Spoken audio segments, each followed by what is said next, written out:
Hello, hello. My name is Julio Cesar, and this video is going to be about assessment strategies for learning in e-learning model. This video belongs to the subject Material Design for Face-to-Face Environment from the University UNAT. So when we talk about assessment strategies, the first thing that we should keep in mind is what do I want my students learn? This is the most important question before creating or assigning any assessment. So, other thing that we should keep in mind is uh, how my students will show their skills.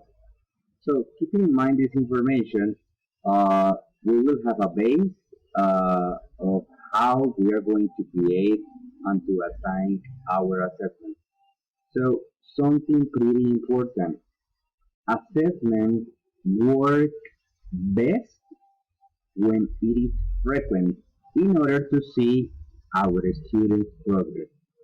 That's the most important. Assessment works best when it is frequent.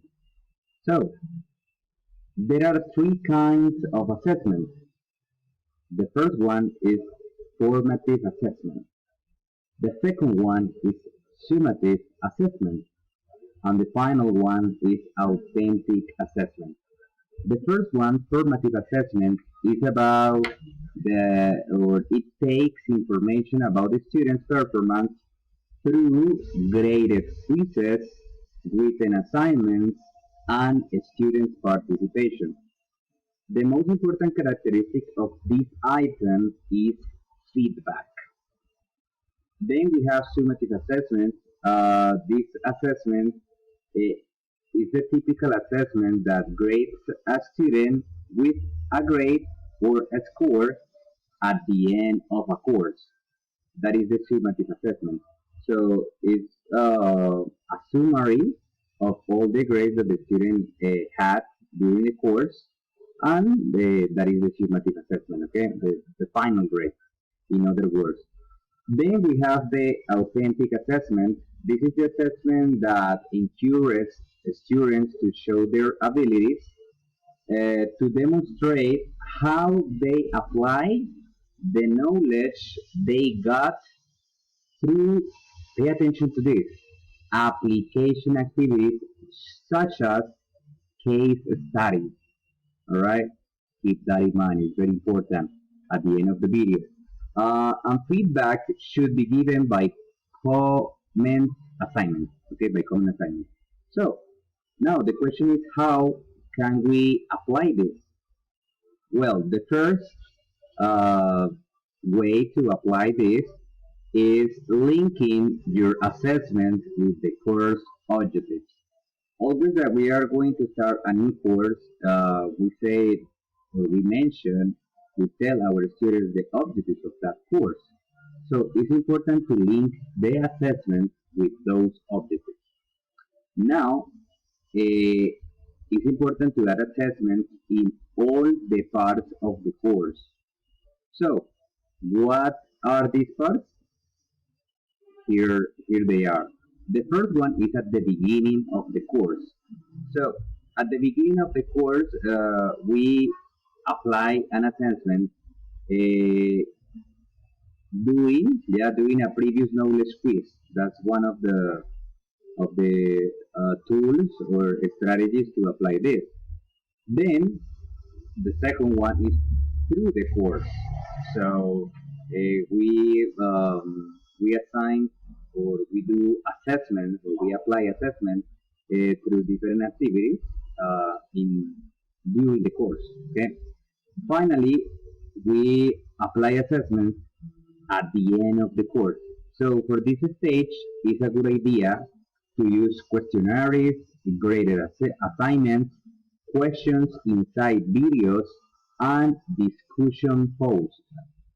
So talking about discussion posts, to evaluate, pay attention to this, to evaluate posts, rubrics, pay attention to this, rubrics are an excellent tool for this.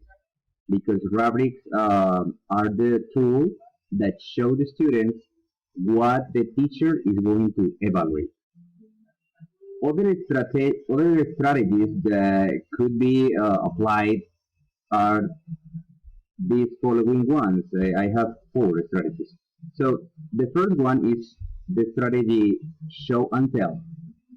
Show and tell is a strategy in which students share with other classmates contributions about the course, right? So depending on homework or tasks they have, they share contributions each other.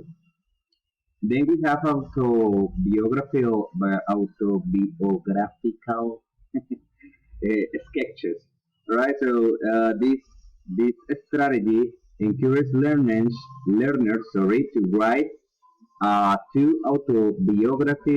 biographical notes about something relevant they learned about the topic.